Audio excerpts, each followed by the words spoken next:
Selamat sore semuanya ya.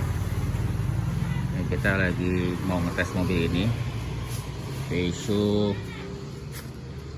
307 Sporty. Jadi ini habis diganti otomatis ya, pakai yang ex Singapura. Kebetulan masih ada stoknya. Ini ex Singapura. Nanti kita coba ya.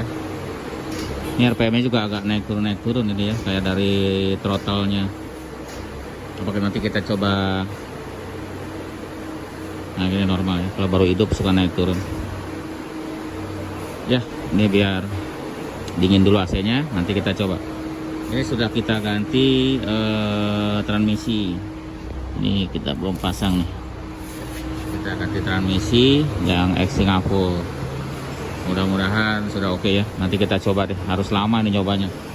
Nanti kita coba muter-muter untuk mobil ini. Banyak bekas spare part ya, karena ada perbaikan di kaki-kaki. Ya, ini mobilnya. Nanti kita coba muter-muter. Mudah-mudahan sih sudah oke ya. Nah, ini lagi dicoba sama Mang Urip. Mang Urip sebagai test driver atau test car. Ya, kita coba ya. Ini hujan. Wipernya tolong. Nah, kita coba mobilnya. Coba pindahin ke ini, Mang Urip, ke manual. Mau ya, itu gigi 2 di situnya, di angka sana. Berarti dia mau. Coba pindahin ke nanti coba di situ ya, di jalan yang agak panjang. Ini agak hujan ya, dan ini agak sore. Mudah-mudahan tidak macet udara, tidak macet jalanannya, karena ini pas jam pulang. Jam berapa ini ya? 4:30 ya, sore. Karena ini udaranya juga dari tadi nggak terlalu terang ya. Karena kita tadi siang-siang ngetes yang mobil yang satunya, karena itu pengaruh ke suhu ya, kita ngetes suhu. Nah, ini kan nggak terlalu pengaruh sama suhu. Nanti kita coba. Nah, lebih ke seringan macet kayak gini ya, nggak apa-apa. Kita coba. Jangan macet, jangan lancar. Mudah-mudahan sudah oke. Kemarin itu kasusnya kalau berhenti di lampu merah, itunya loss ya, si transmisinya itu. Ini kita pakai manual coba. Masuk kedua ya. Udah tahu dia aja.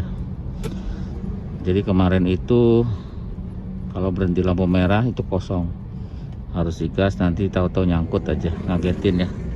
Nah, kemarin sudah dibuka bagian pantatnya.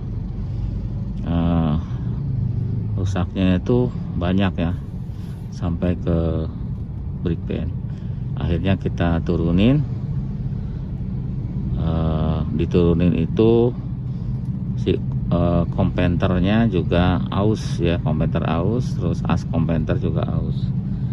Jadi kalau udah kompenternya aus ya, dihitung-hitung mendingan ganti yang ex Singapura. Kebetulan masih ada. Jadi ini yang dipasang itu ex Singapura. Ya, mudah-mudahan sih lebih kuat ya, karena kan secara kilometer kalau ex Singapura itu lebih sedikit gitu. Ex Singapura itu kemungkinan ya kilometernya masih 30.000 kilometer ya, atau yang paling di bawah 50.000 kilometer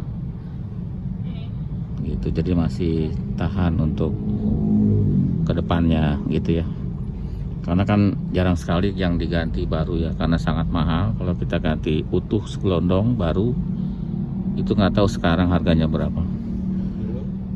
Dulu ya pokoknya hampir seharga mobilnya sekarang. Jadi sangat mahal. Dan entah stoknya ada apa enggak di Astra, kita nggak tahu, karena jarang laku ya.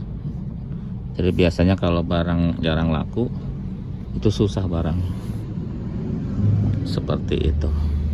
Jadi di repair.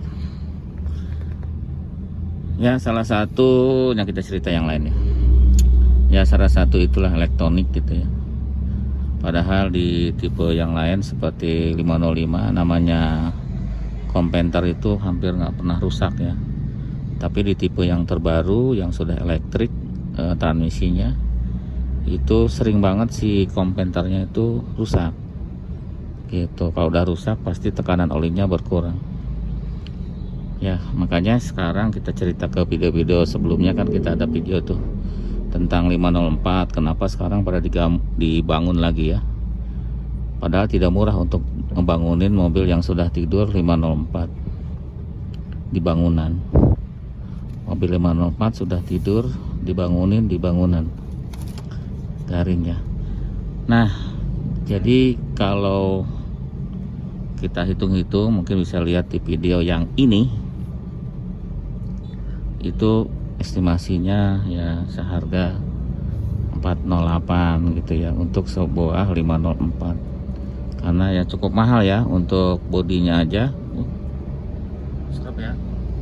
Untuk bodinya aja kalau yang kondisinya mungkin banyak las-las, harus dilas dan direkondisi sama dicat itu tembus ke angka 60 juta untuk bodi dan cat, untuk ngelas dan sebagainya.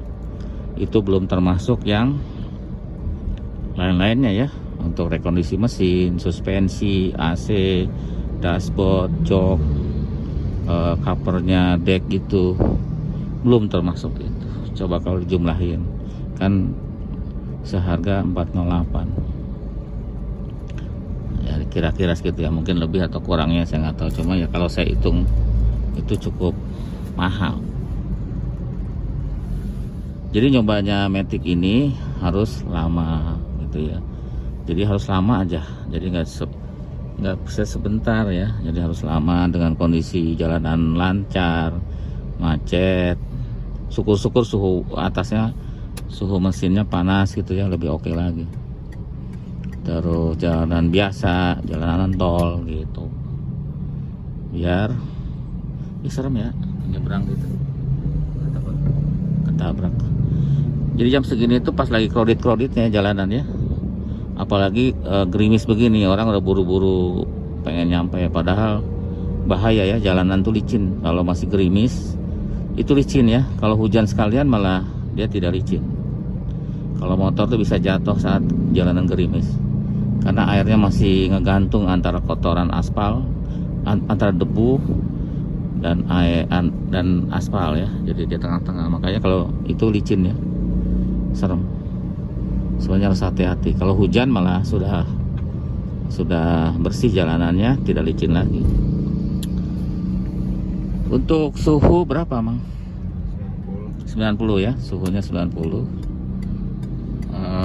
Cukup normal. Cuma nanti mungkin kalau kita bisa kuras radiator supaya lebih rendah, atau nanti kita lihat pennya, motornya high speednya seperti apa, atau kita lihat aja sampai berapa suhunya. Nanti kalau ketinggian nanti kita evaluasi untuk suhunya.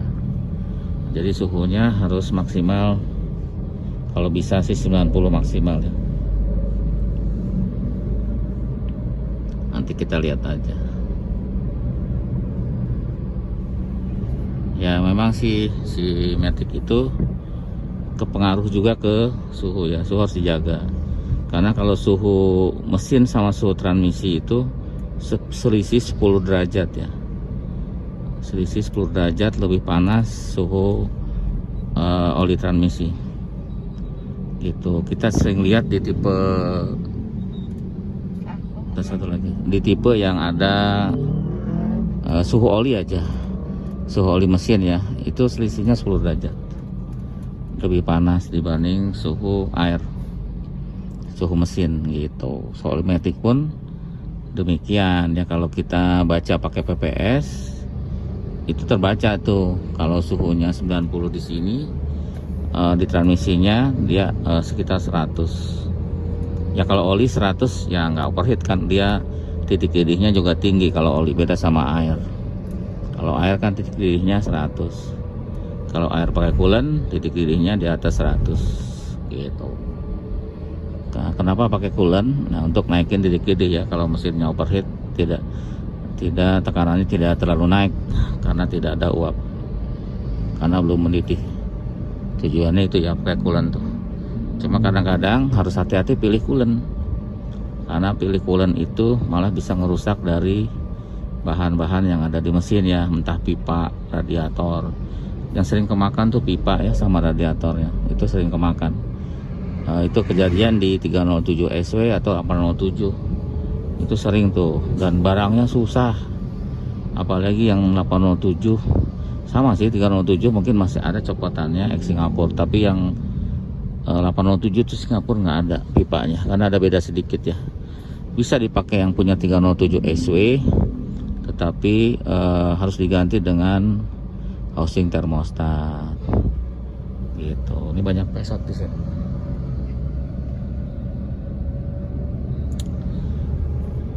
Suhu masih segitu, Mang. Masih ngetik so far so good. Itu kita nanti coba berhenti, nanti kita jalan lagi. Pokoknya di berbagai macam kondisi ya. Ini udah berapa menit ya, takut nanti kepanjangan ya. Jadi intinya ini harus dicoba aja, dicoba terus dimainin gitu ya, dengan berbagai banyak kondisi. Nanti besok juga pas siang-siang kita coba lagi. Mau ngecek suhunya ya. Nanti kalau metiknya sudah oke, tinggal ngecek suhu. Nanti kita ngecek kebocoran dan sebagainya. Memang tidak semudah yang ini ya, banyak yang harus kita cek. Soalnya si suhunya cenderung naik. Jadi cara mau pasang switch radiator ya, biar suhunya lebih rendah.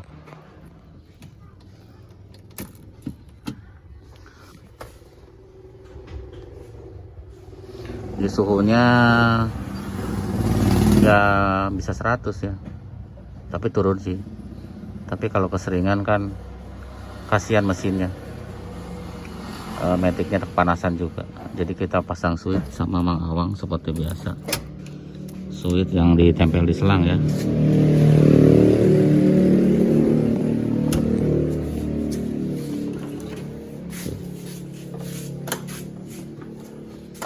Nanti di taker ke sini.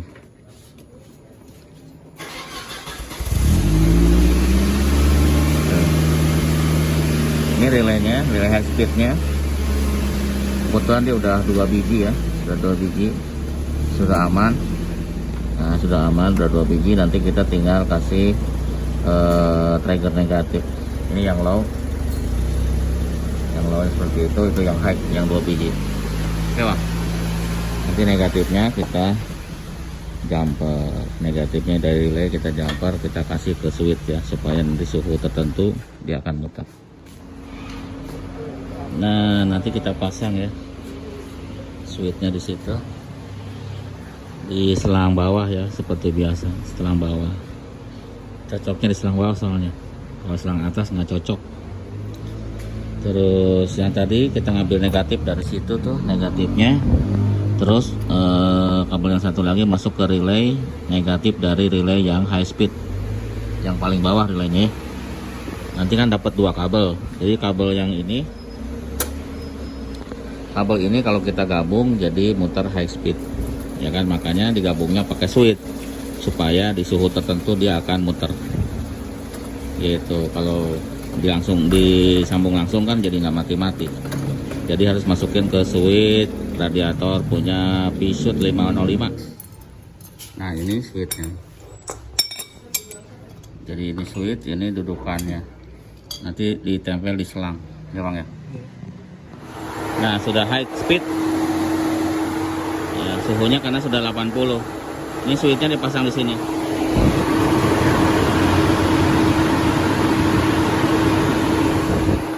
Kabelnya 2, kabelnya masuk sana. Tuh, ini udah muter ya, karena suhunya turun dari 80 dia mati. Berarti pendinginan radiatornya ini masih oke. Kalau kelamaan atau nggak mati-mati berarti radiatornya nggak bagus gitu ya. Ini sudah mau ya, on off ini nggak pakai AC nih, jadi suhunya manteng di 80 biar metiknya awet, mesinnya juga awet. Jadi cara masangnya simpel ya, ngambil kabel dari negatifnya relay yang high, negatifnya bukan positifnya, yang kecilnya. yang trigger.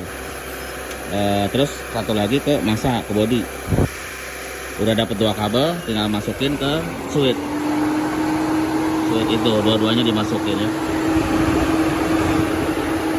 Switchnya pakai punya mobil 505, tapi harus bikin dudukan switch supaya switchnya bisa nempel. Bentar, nanti sebentar lagi mati. Jadi suhunya ya 80, cukup lah 80 biar mesinnya nggak terlalu panas. Karena terlalu panas juga ngelitik, metiknya awet. Oh ya, ini suhunya 80 ya, Pak? 80. Itu suhunya ya, 80. Karena suhunya mesin dan suhu oli matic itu selisih 10 derajat. Kalau ini 90, dia 100. Oke, seperti itu ya. Jadi itu aja ya kepanjangan videonya. Terima kasih sudah nonton video ini.